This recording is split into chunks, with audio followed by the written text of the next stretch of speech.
Hello gardeners, Marcelina here. Welcome to our channel, and today we are diving deep into the world of roses, sharing all the tips and tricks you need to know to care these magnificent flowers. Whether you are seasoned gardeners or just starting out, this information will help you unlock the secrets to growing healthy, beautiful roses. So let's jump right in. Hello gardeners, Marcelina here. Welcome to our channel, and today we are going deep into the world of roses, sharing all the tips and tricks you need to know to care these magnificent flowers. So I bring Greg with me to help you understand the world of roses. All right, Greg? All right, let's do this. Yeah, okay. So the first thing that you need to make sure that your roses are thriving, there are tips that you need to consider. The first one is selecting or choosing the right varieties. That's what you said. Right variety and the right zone. Mm-hmm. That's very important. Then you have to decide whether or not you want to go with the Grandiflora, the hybrid teas, or the Floribundas. Yes, that's true. Mm-hmm. So that would be...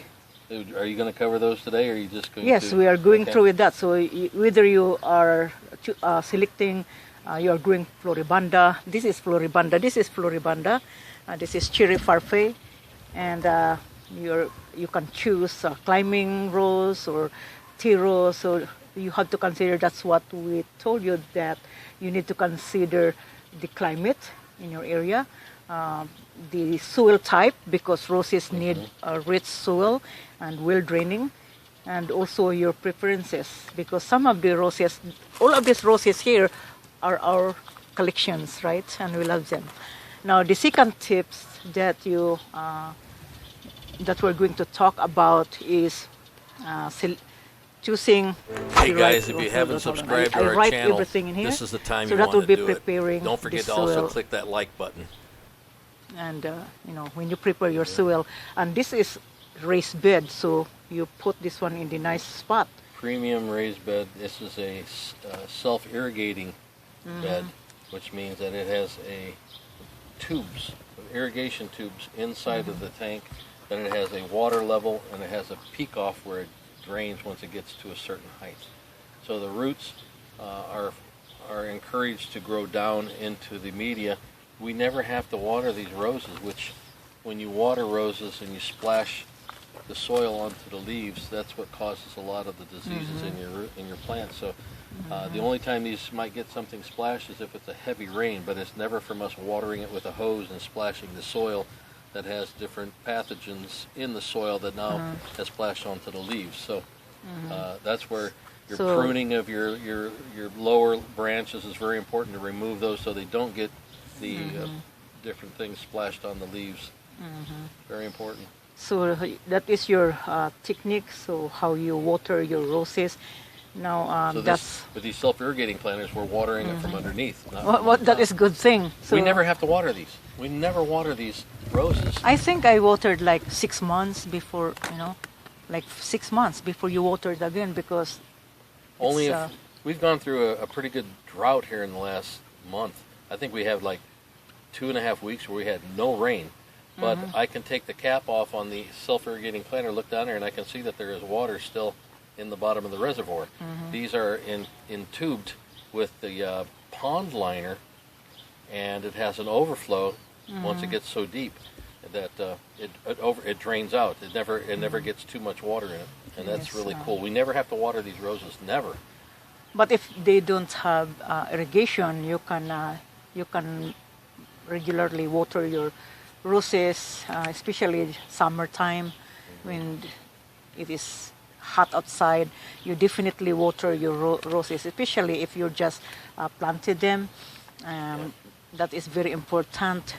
Now, the other things that you also consider is fertilization. So roses need a slightly acidic soil. It's almost the same as when you grow your citrus. So you have the acidifier.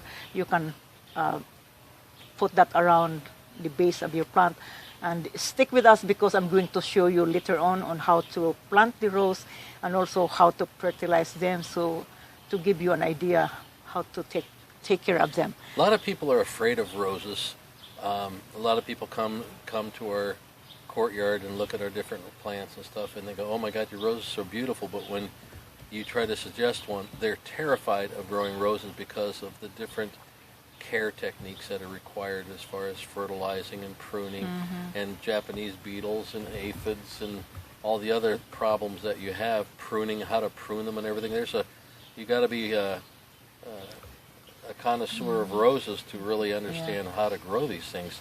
This is the plant that is for love and patience. Yeah. If you don't have patience, then roses are not good for you. So it has to have love. And then also what is helping your roses is pruning or deadheading. Like this one here, I hate to deadhead this flower because it's still good, but I would... This needs deadheaded, this little piece right here. All right. Yeah, that's right. You need to remove... This needs to be deadheaded. So when you deadhead it, then it encourages new blooms. So you have a continuous flowering of your roses, and they're just so beautiful. How many roses do we have here? No my idea. gosh! I lost count. So Which one is your favorite rose in this whole garden? I would, if I advise or recommend someone to grow roses, I would love to have. My favorite is Plum Perfect. I want to show you later my Plum Perfect. What's your favorite smelling rose? What's best fragrance? The only thing that it is smell good is the yellow knockout. Mr. Lincoln. Mr. Lincoln? Yeah. Mr. Lincoln, a beautiful red rose. I know. Hybrid seed. And Mr. Lincoln is about done for this shot. Mr. Lincoln. Yeah, his flowers are pretty well spent. So I would recommend to have an atlas, because atlas is, you have to select the roses that are resistant to disease or resistant to pest. And atlas is great. That's a beautiful... Soaring the Glory is Soaring the good, Glory but is an awesome when rose. you have rain, constantly rain in your area, it attracts black spot. But don't freak out, because we're going to share some information here on the pesticides and fungicides, how you're going to take care of your That's roses. the beautiful thing about not having any rain for the last 2 weeks is all of our roses are beautiful. There's no black spot anywhere. Haven't seen one black spot yet this season. Not one. Don't wish for it. I'm not. Unless we get... Black spot usually comes after we've had like 3 or 4 days of constant rain. You're tending all these roses aside from me. I know, and you can't spray them because the rain will just wash it off. You got to have at least one day where it doesn't rain. Yeah, that's true. Now, the other tips that you need to consider is pests and diseases. All right, pests and diseases, get your AZATEK Plus. I don't have it here. It's next to you. Oh, it is? I don't see it. It should be here. It's next to you, here at the back. Oh, you put it back there. Me. So pests and diseases, and that is the most important. This is Parts. AZATEK. This is AZATEK Plus. We created the AZATEK. It's made with azadirachtin, which is a very concentrate from the neem. And all neem is not created equal. A lot of neem does not. It has a very low azadirachtin content inside of it because it's already been squeezed out about 2 or 3 times. So you want to get the high concentration of the azadirachtin, which is the chemical that's found inside of the neem nut. And we have the botanical soaps in here also, which helps to disperse and to make the oil disperse evenly so you can spray it. It's a really heavy, really thick oil. And then we have some of our proprietary blend ingredients in here that we have tweaked over the years, and it kills your insects on 3 different ways. It kills a lot of them on contact. Some of them it kills them in congestion when they eat it. It kills them from the inside out. And the other way it kills them is through suffocation. And also it stop the growth hormone. Yeah, the growth hormone. That's what the azadirachtin does, is it stops the growth hormone of the insect. So the insect kind of like can't molt. And when it can't molt, then it reaches a stage in its life and it dies. So a lot of time with the azadirachtin, it's not like a Raid or some type of contact killing insecticide. This one kills them from the inside out, as well as suffocates, and it also has some other all natural ingredients in here. That's one of the things I want to say is that AZATEK Plus is an all natural insecticide as well as a fungicide. So you can use that indoor and outdoors, and I use that to spray myself because I don't want spider mites coming. Yeah, you can spray this right on your skin. It's not going to harm you. It doesn't total all natural. harm you. Yeah.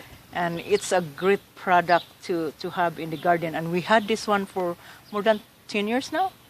About 10 We years, use it more than 10 years now, but Yeah. we just We just release kept it. tweaking it, trying to add different ingredients. Sometimes, And it sometimes- was too harsh. It would hurt the plant. We backed it off. We tried different types of natural oils and stuff. So And if you spray the works. aphids with this, well, if you spray it within few hours, you They're come black. back, They're they dead. turn black because it kills it. It's by contact. It's instantly, but you have to repeat it. You have to Yes. repeat the treatment if you have infestation. It's almost like you're taking antibiotic. You have to Right, you gotta follow up with it follow every so with many the hours. instructions. So you spray from the top to bottom and also spray the soil. And we have videos on that on how to apply the neem, and that's the way how. where can you buy this stuff at? If people want to get some of this, where would they buy this? Oh, okay. So I listed this in Facebook Market, and if you guys following my listing on Facebook Market, I listed this.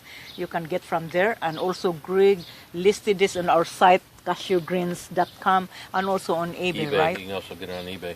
Yeah. Yeah. And So- soon you'll be able to get it on Amazon. We're Amazon working on it. We're Amazon's working a on little it. more difficult to jump through a bunch of hoops, and Amazon has a lot of fees associated with marketing But stuff. it there, would be but- nice if it is in Amazon because you don't have to deal with it, you Yeah. know, and you keep you free from. Exactly. All right, the next tip. So stick with me, guys, because I'm going to have a work on activities. How to say that? Workshop. No, working. I have to clean our roses, and I will show you because that's part of our video. Now, winterization. Some of your roses are not winter hardy. No, it's winter hardy, but it's. Well, you got to look at the zones. What The zone that zone. rose is good in? Where zone? Did you remember you bought roses that came from California? That it was beautiful, but it is zone B, and we are zone 5 and 6, right? We're zone 6. Yeah, and 6A. where was that from? It was California, I think it was California. Zone 7 or 8, something like that. Yeah, and it didn't survive. I protected it, and it didn't survive. Also, one thing that remember we had a video on encasing with the styrofoam. That was not great. But that was an experiment. It was not great yeah. because it created too much moisture. It rotted the stem, and good thing it didn't kill the plant. So you might not consider that. You got to check your zones, and if you're going to do anything with your roses in the fall, you want to mound up your soil around the base of it, and then bring your wood chips around it, and really cover it good with wood chips. And then in the spring, when it starts to thaw, start breaking the wood chips back and uncover the crown. So, since this is tips and tricks, so what is your tricks to increase the rose flowering? Rose flowering? Yeah, pro blooming. What is your tricks? I ain't got no damn tricks.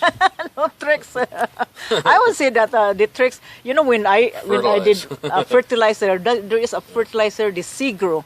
So check that Seagrow, guys.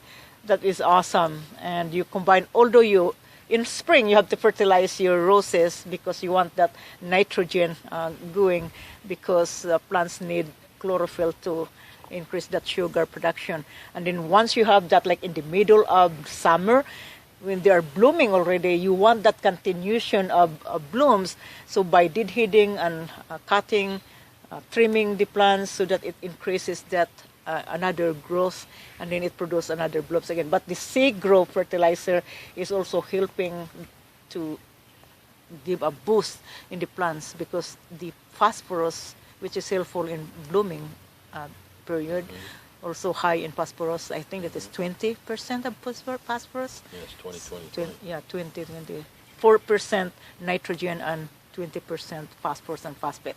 So that's what you need. So check that link description below.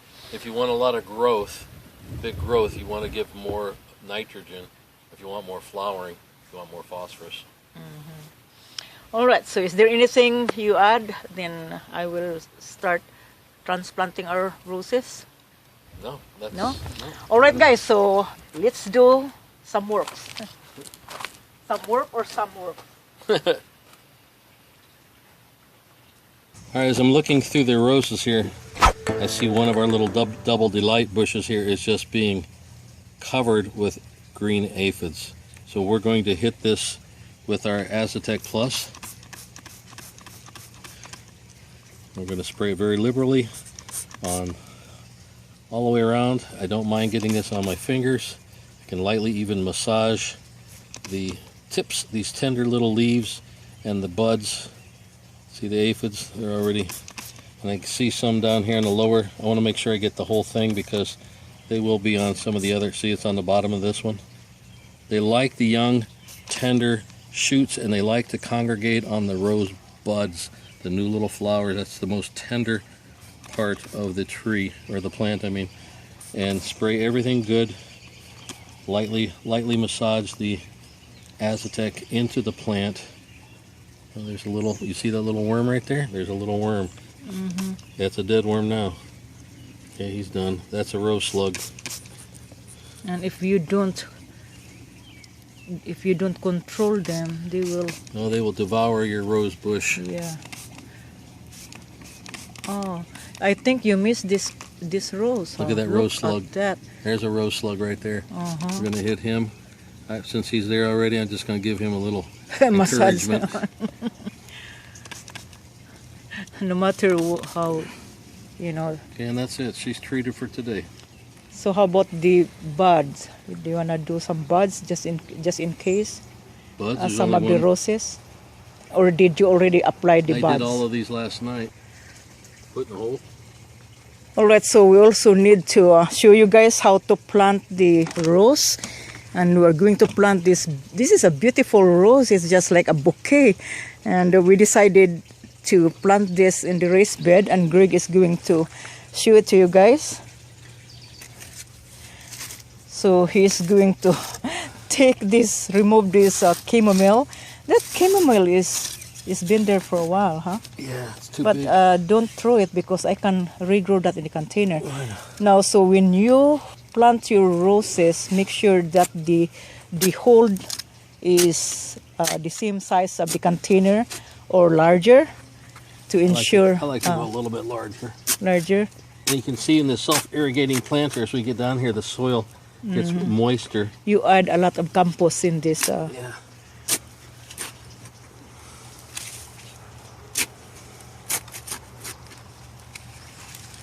How big is my root ball in here? Oh. So I measured the hole. So this is good. Now he's going to dig a little bit. Widen a little bit. Widen a little bit. As we get down there, the soil gets a little more moisture. That's awesome. And I think that is good. Okay. Now. Okay, here you go. And you have to remove the plant. So the next step, you are going to remove the plant from the container. Moonlight. Moonlight is beautiful. And look at that. Then you need to examine the root. How is the root doing? Nice and white. It's No root disease, bound. but it definitely needs some watering. It's So very water. dry. It's in container, so it's a small container.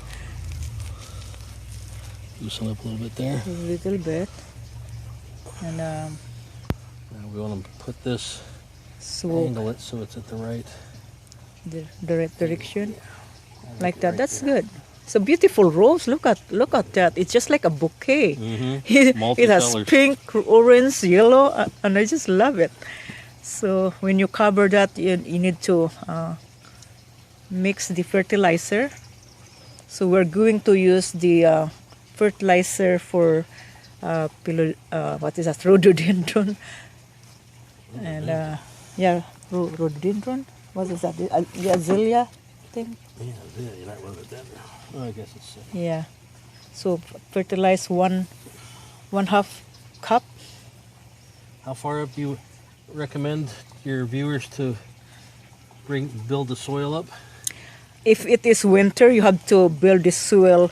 And this soil like 8. in this. Yeah. So if it is winter, you have to remove these leaves because you want a clearance in that area. Well, and then move like 8 inches above the soil level, just that high, like that, 8 inches. Then after that, you press the soil down and cover it another compost, another few layers, so it protects the plants.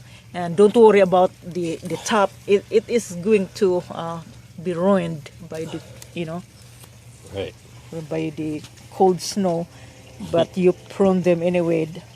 So now you have to fertilize it with a fertilizer. I'm glad that you are also love gardening. So well, I grew up with flowers. My mother was president of the garden club in our community where we grew up, and she used to drag me whether I wanted to learn or not.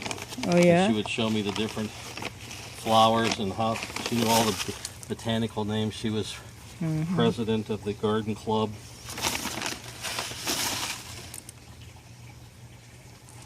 Yeah. So we both agriculture, and he is in agriculture engineer. He engineered all this gardening. After I do that, I like to work it into the soil. You can use your hand or a little hand trowel, or you can just work it in your fingers if you don't mind getting your hands dirty and working in the soil. And also, it is a simple, basic practice. When you grow your roses, make sure that the surrounding area is clear of weeds. You don't want any. You don't want to fertilize the weeds. Also, it interferes the nutrients, and you have to make sure that it is clean. That's part of your basic gardening. The reason why you want to put your fertilizer in a ring around there, because fertilizer can get too hot, it can burn. So you want to keep it away from the plant a little bit, and then as it rains and you water it, it'll leach into the soil. You don't want to water it, just to. I just want to. So I just love these roses, and stay with me, guys. I want to introduce you a few of our collection, and I would also recommend to grow these roses if you want to grow roses.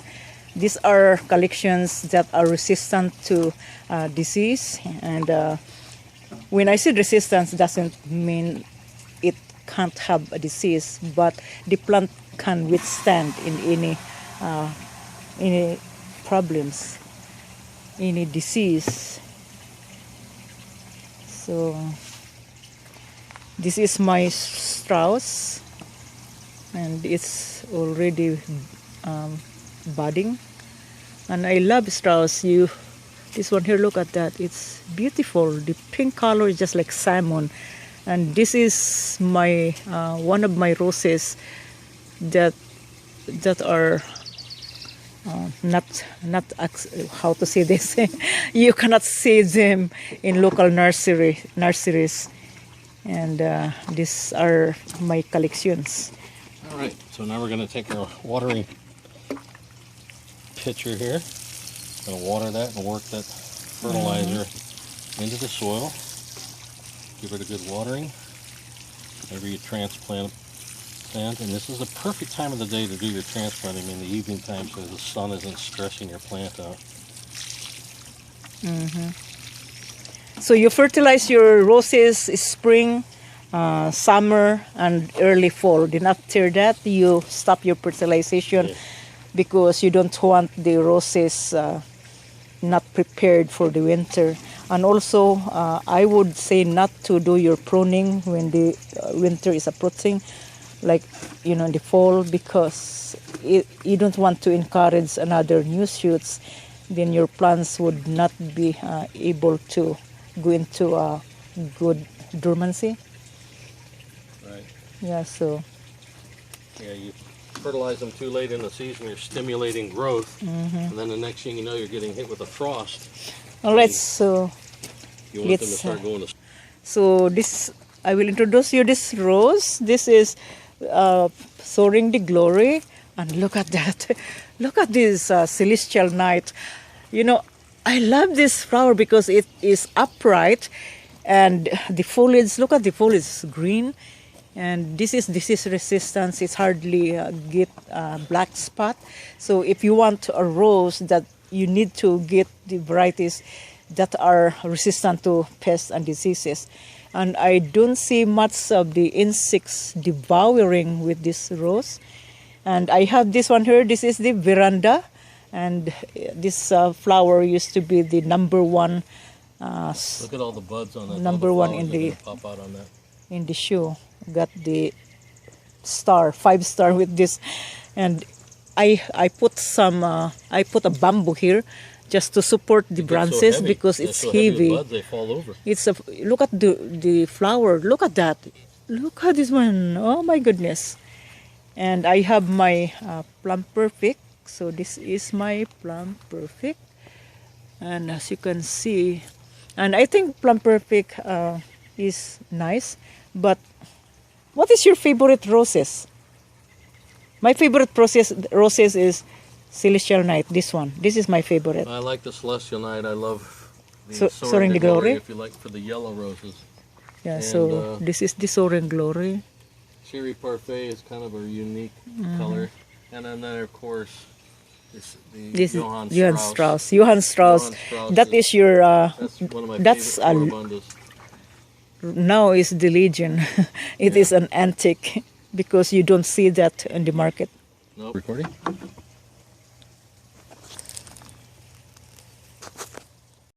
All right, Greg. I'm cleaning out this weed garden.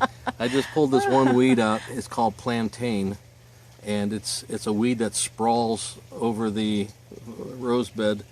It's it looks like a kind of a noxious weed, but this is really an edible plant. You can take these plants. You can. Be careful, you don't eat pest. Nah, we're gonna spray with pesticides, all natural and organic. You can eat this. This is you can make a salad with this. It's not bitter not one bit. It's not bitter at all. We use that we feed this Feed the plant pigs. to our pig. Pigs love this. Pig Try, loves. Mom. Oh no. Oh, come on. It's good. It's very good. Oh yeah. Take a little bite. I'm serious. It's really good. So Try this it. means that I don't have to cook dinner for you. That's right. because You don't have to cook dinner. Eat your salad. Eat your greens.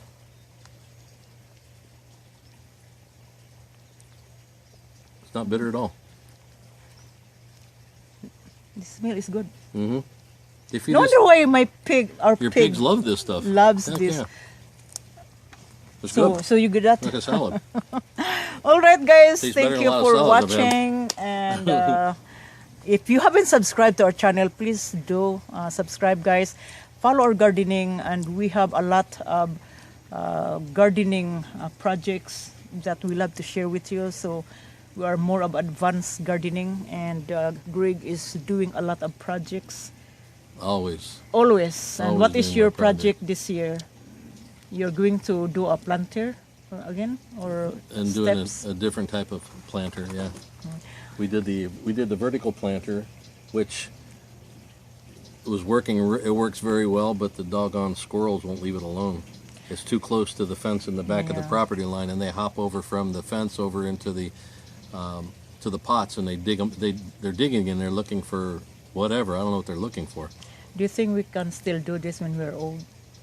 You already are old. All right, guys. So thank you for watching again. Don't forget to subscribe, like the video if you think it is helpful, and also make sure you ring the bell. Ring that bell. Ring that bell so you get notified every time we upload new video. All right. This is Greg from CashYourGreens.com, Marcelina Nos. and And we'll see you on the next episode. Cash Your Greens. peace. Peace out.